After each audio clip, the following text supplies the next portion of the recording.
Bonjour Mathieu. Bonjour. Comme convenu, on se retrouve pour échanger un petit peu sur ce film. J'ai dit avant la séance que la rencontre avec Arnaud Desplechin, elle est très importante dans ta vie et de cinéma. Et tu as cette formule, tu l'as souvent dite, mais comme elle est un peu intrigante, je me permets de commencer par ça. Tu dis qu'Arnaud Desplechin t'a inventé comme acteur. Qu'est-ce que ça veut dire? Qu'est-ce que ça veut dire, Euh, inventé comme acteur? Et c'est que je savais pas que je pouvais faire ça. C'était pas ça ma vie avant.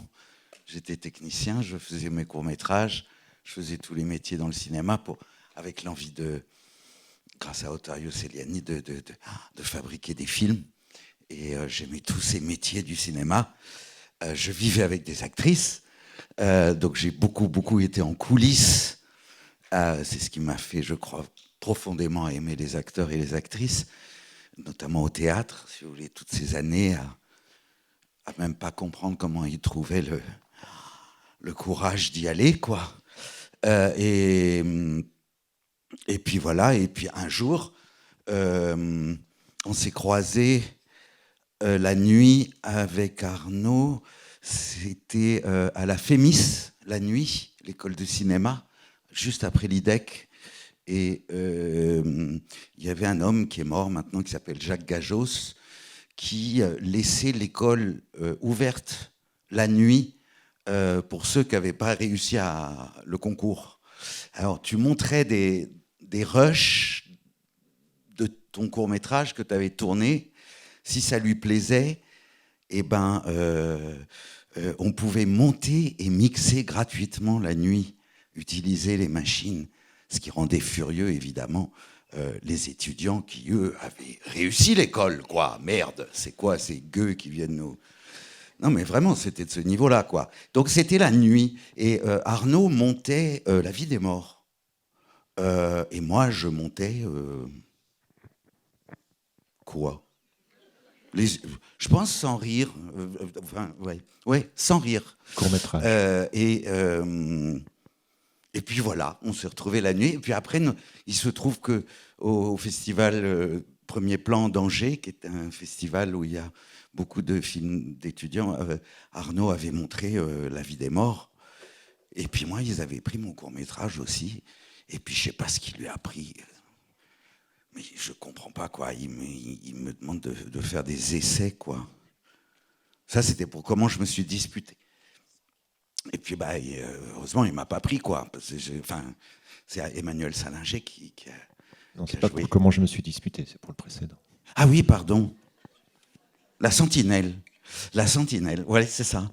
Voilà. Oui, et puis après, j'ai fait un film avec ma grand-mère, mon père. C'est pas moi qui devais jouer, c'était mon copain qui jouait dans Sans rire, dont on a vu un bout l'autre jour. Et Laurent, il pouvait pas. Ma grand-mère est tombée malade. Il fallait qu'elle rentre à l'hôpital. Donc il fallait tourner dans l'après-midi. Elle allait rentrer à l'hôpital le lendemain matin. Et il n'y avait pas de portable à l'époque. Je trouve pas Laurent. Je dis c'est pas grave, je vais le faire. Mais je me suis pas rendu compte que du coup il fallait que je fasse tout le court métrage, quoi. Et Arnaud a vu ça et du coup il m'a refait faire des essais. Et bon, et puis voilà. Donc voilà, c'est vraiment cette vie d'acteur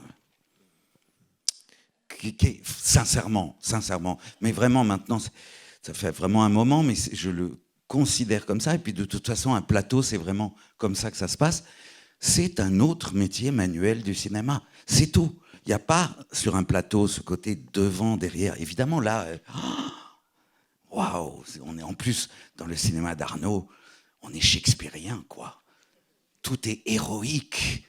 On a des grandes vies. C'est ça qui est extraordinaire dans son cinéma. Quand tu tournes, on se disait tout le temps avec Hippolyte Girardot, mais c'est génial. Enfin, tu tournes avec Arnaud, tu as l'impression que chaque journée comporte un dilemme cornélien, quoi. Ce qui est vrai, en fait. Ce qui te fait aimer encore plus la vie et la considérer, quoi. Et voilà. Et toi, tu joues le rôle d'Henri. Oui, Henri. Et comment il attribue ses rôles? C'était une évidence que c'était toi, Mathieu Amalric? Non, il n'écrit pas pour des acteurs ou des actrices. Non. Et après, il aime bien... il aime bien... je sais pas, il a plein de photos. Il fait quand même le tour du monde comme ça. Peut-être pour revenir à sa première idée, mais... souvent dans ces films, il y a ça, tu sais, l'écriture, la recherche avec des choses épinglées au mur, des lignes, même dans Les fantômes d'Ismaël, avec toutes ces lignes qui viennent de Walbourg, enfin c'est de la bibliothèque Walbourg. C'est un peu comme ça, et voilà, et puis, non, en général, il peut prévenir assez tard. Hein. Mais non, alors pour celui-là, ça me revient, on avait fait quand même Rois et Reines pas longtemps avant. Il a presque enquillé 2 films finalement.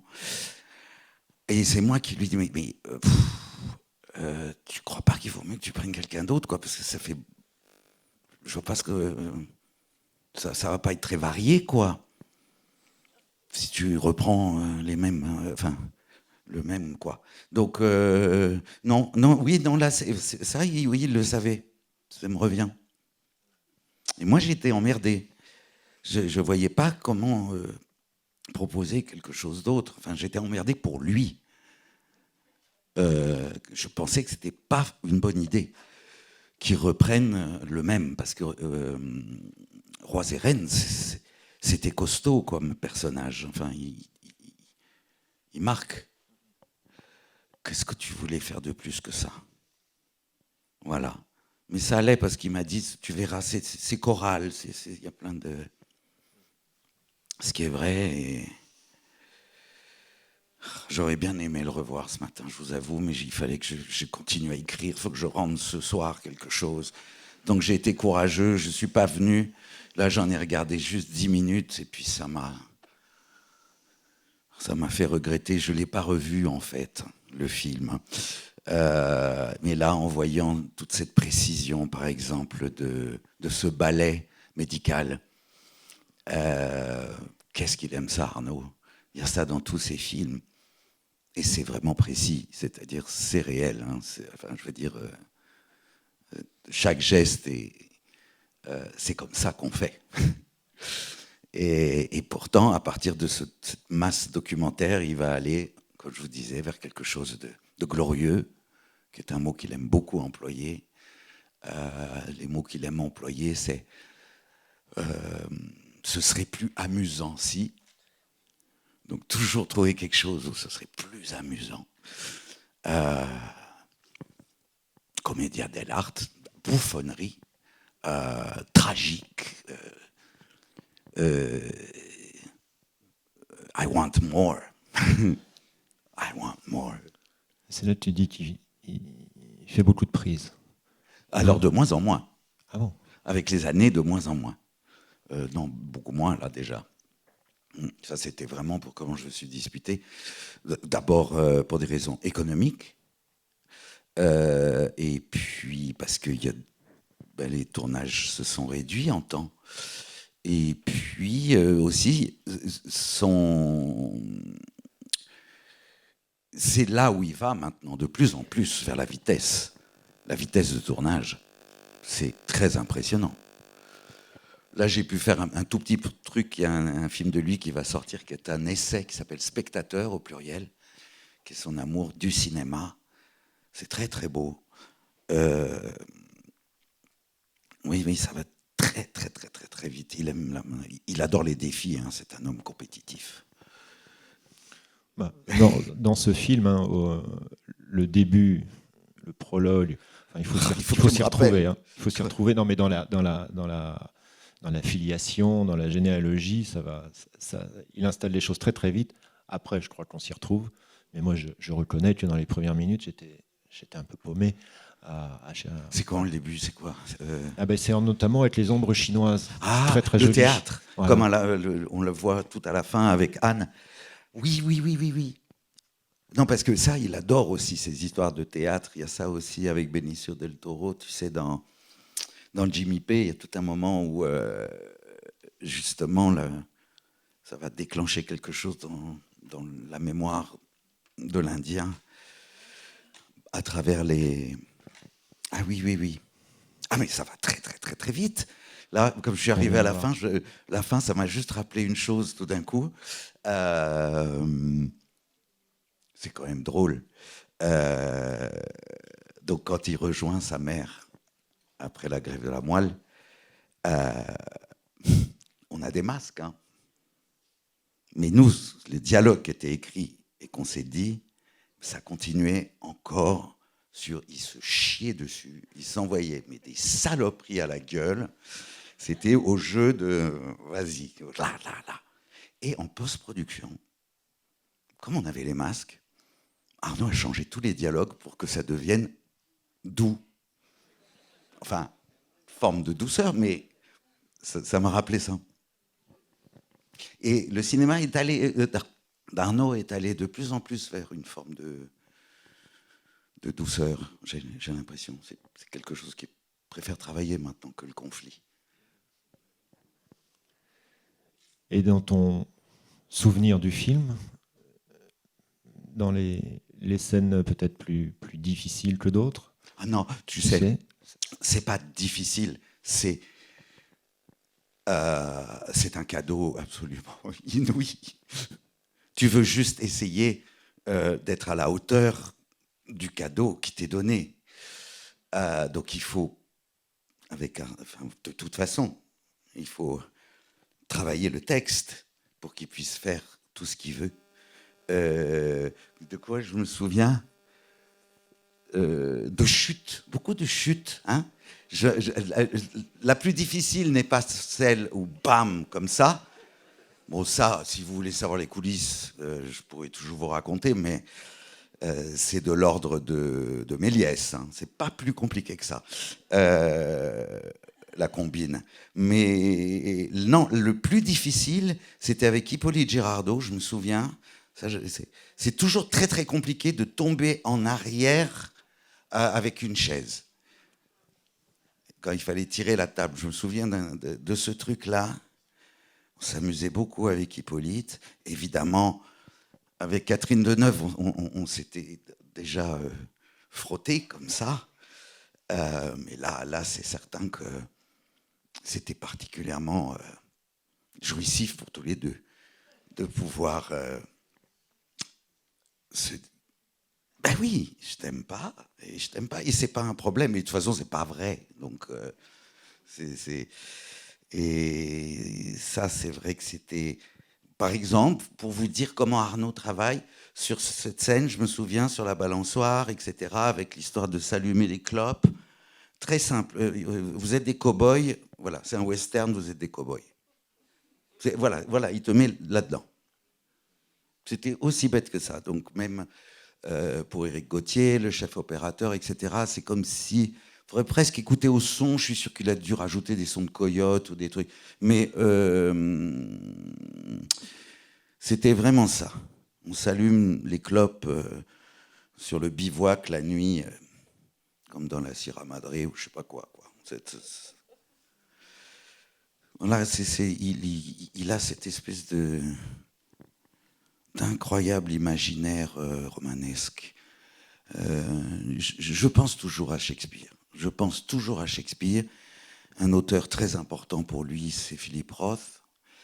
Dans aussi cette capacité à lever vers des choses. Mais c'est pas possible, on n'a pas le droit, c'est trop, c'est trop, c'est trop. Ben voilà. Bonjour. Bonjour. Je me demande si Antoine Tchekhov n'a pas été inspiré par Arnaud Desplechin. Shakespeare, certes, mais Tchekhov. J'essaye de voir. Je l'entends pas souvent parler de Tchekhov. L'exploration de l'ennui, de la mélancolie, de on aurait dû, mais on n'a pas pu, mais quel dommage, les renoncements, c'est pas sa came. Hein. T'as pas le droit de rater ta vie. T'as pas le droit. Faut la goûter. Faut la manger. C'est pour ça que Arnaud est un aventure. Je trouve ces personnages sont énormes, énormes. C'est à la rigueur du Don Quichotte. Ça peut être dans le vide, mais Arnaud a lu trop de livres. Arnaud ne vit pas, il le dit lui-même, alors, ce qui n'est pas vrai, hein, mais ce côté Truffaut, les films sont plus importants que la vie, il se l'est appliqué. Donc je ne sais pas si Tchekhov... Par contre, Strindberg, oui, il l'a même monté au théâtre. C'est très beau, c'était très beau. Et le Angels in America qu'il a fait ensuite au théâtre, c'est très très beau aussi, mais Angels in America, ça lui parle. Parce que là, c'est des situations, c'est des personnages, c'est immense ce qui se passe. S'il y a atmosphère, s'il y a ambiance, s'il y a maison, s'il y a des choses comme ça, il sait le faire en 2 coups de cuillère à peau, quoi. On va pas y passer des heures, là. C'est pas du cinéma coréen ou... non, c'est schlapam poum. C'est beaucoup plus syncopé. Et effectivement, cette maison et ce décor est assez extraordinaire. Et puis il y a le décor de Roubaix. Quand on tourne dans un film de... Bon, ah bah oui. On revient souvent à cette... Bien sûr. C'est lequel qui s'appelle Nos Arcadies. Il y a même Nos Arcadies sur Roubaix. Oh, là, madame. Bonjour encore. Comment vous expliquez, comment vous analyseriez la différence de mise en scène entre la vôtre et celle d'Arnaud? Ah mais non, mais rien à voir. Voilà, rien à voir. Non, mais... Je me permettrai pas. Non, mais si, la manière de faire. Non, on pense pas comme ça. La chance que j'ai d'être comme ça, de faire l'acteur avec plein de personnes différentes, c'est que je suis un espèce de manteau d'arlequin, et puis certainement que si je suis démuni, tout d'un coup, le souvenir de fabrication de choses, de comment ils font. Oui. J'ai une espèce de boîte à outils portative qui est en moi, grâce à tous ces films. J'aurais dû vous le demander différemment, en fait. Plutôt que de vous dire la différence entre Arnaud Desplechin et vous, c'est est-ce que vous avez pris des choses, voilà. C'est ça, c'est-à-dire que de tout... après, quand tu fais un film, à un moment, il faut vraiment être sans oxygène, seul.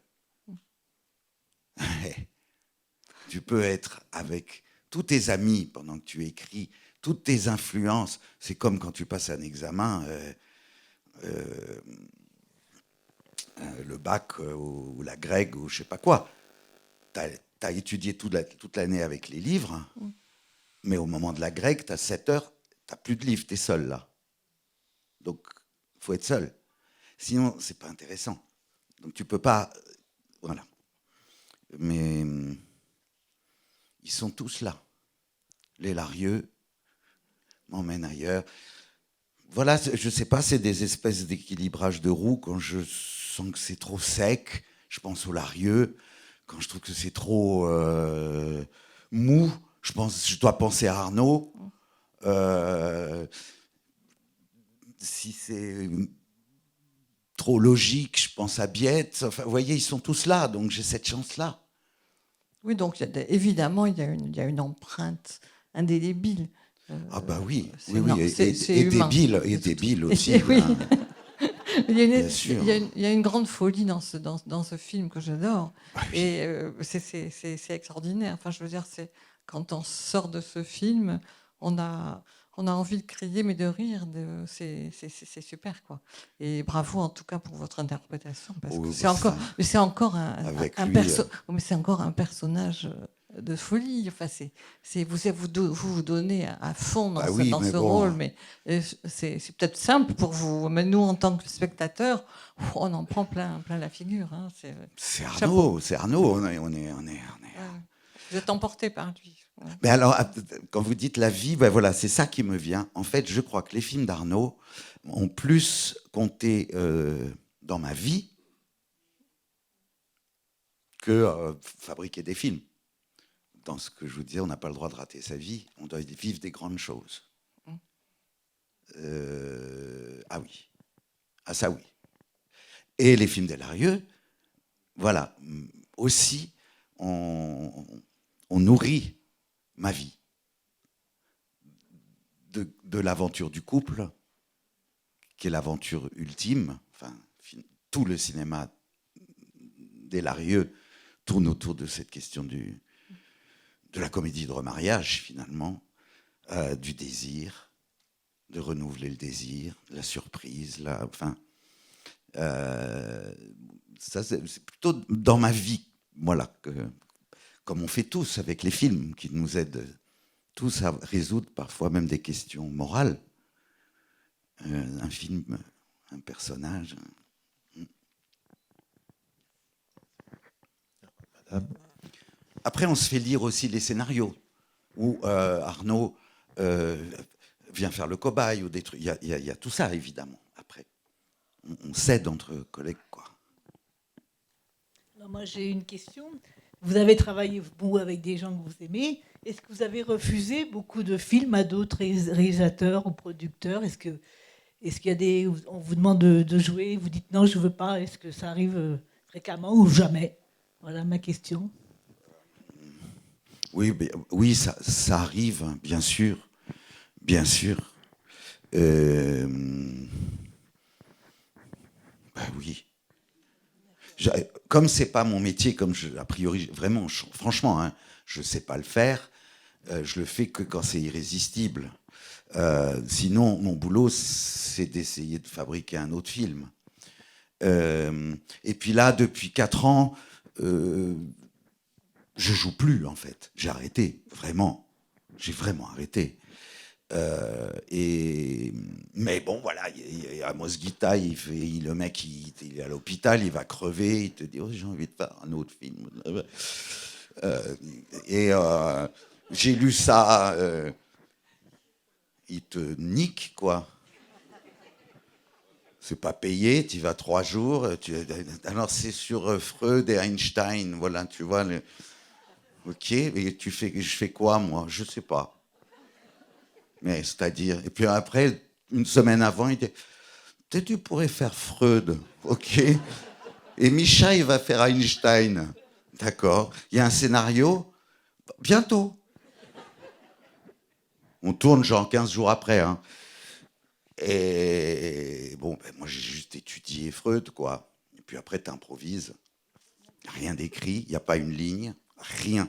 Des fois, il n'est même pas là. Ça c'est très intéressant. Ça, là, je me suis dit, non, mais il a raison, en fait. Il dit, il dit, on l'a, peut-être un plan de plus où vous êtes en train de manger une pizza dans une voiture, Freud et Einstein. Bon, d'accord, à demain, oui, à demain. Puis t'arrives, t'as Gauthier, le même chef-op, avec 2 iPhones, et je dis, mais il est où Amos? Non, Amos, il n'est pas là. Il est... Ah, bon. Mais Bon, ok, non, mais c'est pas la peine que je demande au chef-op ce qu'on va dire. Ok, bon, mais on va se débrouiller. Il a raison. Donc, voilà, il y a des trucs comme ça qui arrivent, mais sinon, oui et non. Faut... À un moment donné, les amis deviennent des ennemis, si vous voulez, parce que vous les aimez tellement que vous continuez à faire l'acteur, à faire l'acteur, à faire l'acteur. Et à un moment, carrément, je ne pouvais même plus sortir du lit. C'est ça qui a fait que j'ai arrêté. C'est que là, j'ai vraiment pas pu bouger pendant 10 jours. Et là, j'ai pris le téléphone et j'ai tout arrêté. Et quelle joie! C'est pour ça que je suis là, par exemple. Juste la vraie vie, quoi. D'accord, merci. Oui, bonjour. J'aurais voulu que vous nous racontiez un petit peu quelle relation vous avez eue avec Roussillon, cet acteur Avec Jean-Paul. qui a hanté le département d'à côté, la Dordogne, le festival de théâtre de Sarlat. Qu'est-ce qui s'est passé entre vous et lui? Parce que au fond, c'est le môle dans ce film. Et puis deuxième question, comment vous êtes-vous relevé de la critique que vous avez fait un jour au festival du court-métrage de Clermont-Ferrand, où vous avez tiré tous azimuts sur les films qui étaient présentés en disant que franchement, il ne valait pas beaucoup la peine de se déplacer? Oui, bon, il y a beaucoup de choses à préciser. Mais on va parler de Roussillon. Bon, alors, Roussillon, c'était d'abord par ma maman. Donc, voilà, Roussillon qui était metteur en scène.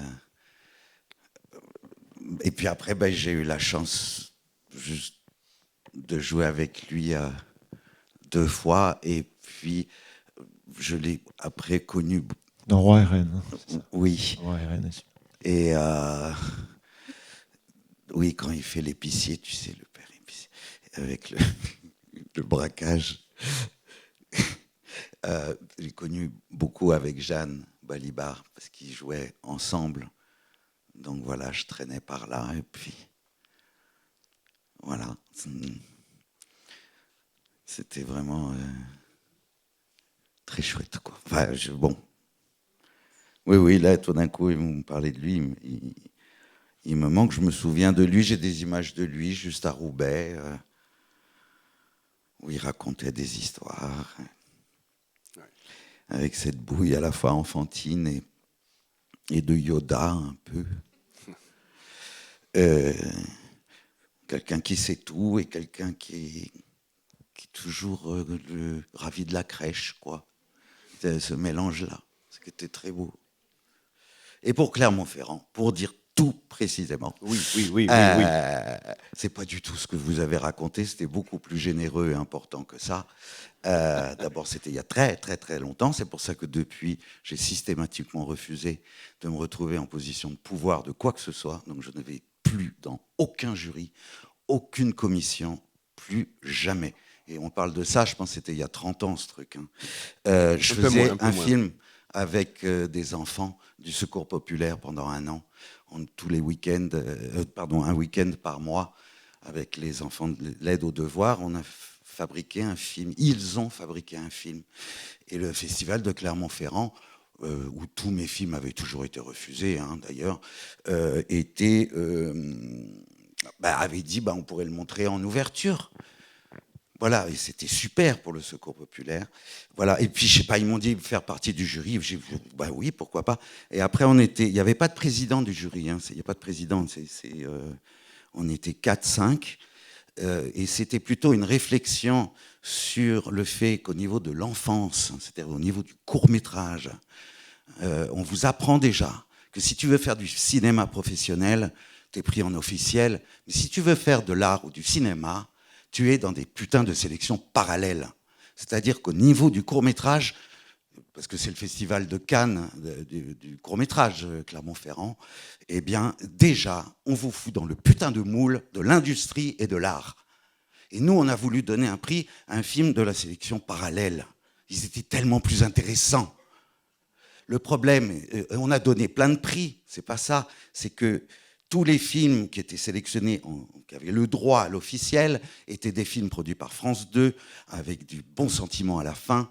Il y avait des moules. Donc c'est plus contre le système. Un festival qui a un énorme pouvoir et qui met en place, sans s'en rendre compte, un état d'esprit qui est terrible. C'est exactement ce qu'on a vu dans Toubib. C'est la même histoire que Toubib. 12 ans d'études pour te formater, et après, il faut que tu arrives à sortir de ça pour retrouver quelque chose de beau dans le fait d'être médecin. C'est l'histoire de tous les métiers, de tout. Voilà, c'était vraiment que ça. Et donc, voilà, et au contraire, après, on a discuté avec tous les réalisatrices et réalisateurs toute une nuit après. Voilà, c'était ça. Hein. C'était nous tous. Il n'y avait pas... Voilà. Il n'y avait aucun mépris, comme vous l'avez laissé entendre. Ah, c'était clair pour moi. C'était clair pour moi. En tout cas, merci pour ta folie. C'est pas de la folie. C'est ça le problème. C'est ça le problème. C'est pas de la folie. Ça devrait pas être comme ça. C'est au niveau de l'enfance, quoi. Donc il y a tellement de jeunes qui sont là, qui se font des trucs pour travailler dans la pub, qui font des courts-métrages uniquement pour avoir une carte de visite, pour aller dans le cinéma, parce que tu pourrais... voilà, bon, enfin... Allez, une dernière intervention. Bonjour, merci. Moi, j'ai été amusée par un moment dans le film qu'on vient de voir. C'est quand le personnage d'Henri passe par la fenêtre. Il sort par la fenêtre, il descend, il voit son père avec les poubelles, il rentre, il voit sa mère et lui dit d'où tu viens. Et je voulais savoir si le fait de passer par la fenêtre, c'était écrit ou si c'est une invention. Non, c'est forcément écrit. Ah, putain, je m'en souviens pas. Ça me rappelle vaguement un truc. Il sort par la fenêtre. Non, et on s'attend à ce qu'il se passe un truc et tout. Et puis après, c'est amusant. Oui, bien sûr. Non, mais ça, Arnaud, oui, bien sûr. Tout est écrit. Oui, tout est écrit et réécrit. Arnaud aime bien faire des midis 19h30. Comme ça, le matin, il met en place avec... la script, l'assistante qui joue les rôles, lui aime beaucoup jouer. Et donc quand on arrive, même il a trouvé, ça, à chaque fois c'est tous les jours comme ça, il te dit toujours, bon là je sais pas ce que c'est que la scène, je sais pas ce qu'on filme, j'ai pas trouvé, je sais pas ce qu'on va faire. Et donc et en fait tu parles, et voilà, et donc il a exploré et il propose des gestes. Vous parliez de, tiens, quelque chose que j'ai vraiment appris d'Arnaud, on en parlait l'autre jour, c'est les gestes. Comment Arnaud est le plus fort pour transformer un sentiment et donner une aide aux acteurs, aux actrices, en trouvant un geste. Donc oui, s'il sort par la fenêtre. Il voit son père près des poubelles et on pense qu'il va, quand il descend le mur, on pense qu'il va s'échapper. Oui. Et en fait, comme il voit son père, il remonte les escaliers et le film continue. C'est comme si, en fait, on s'attend à ce qu'il parte. Bah oui, mais là, non. Et ça retourne et il revient dans le scénario, en fait. Il revient dans l'histoire. C'est ça qui se passe. Et la réplique de Jean-Paul Roussillon, qui correspond complètement à la description que tu as faite de lui tout à l'heure. Tu lui dis pourquoi tu descends pas par l'escalier. Oui, c'est ça. Oui. Mais ça doit être cette chose. En effet, la paternité. Pourquoi si on se souvient de la paternité, c'est une odeur, un corps, un geste qui crée une sorte de direction dans la vie, et Roussillon avait ça, ouais. Fuir. Peut-être stop, quoi. On termine là-dessus ? Ouais. C'est pas mal. Merci beaucoup. Merci.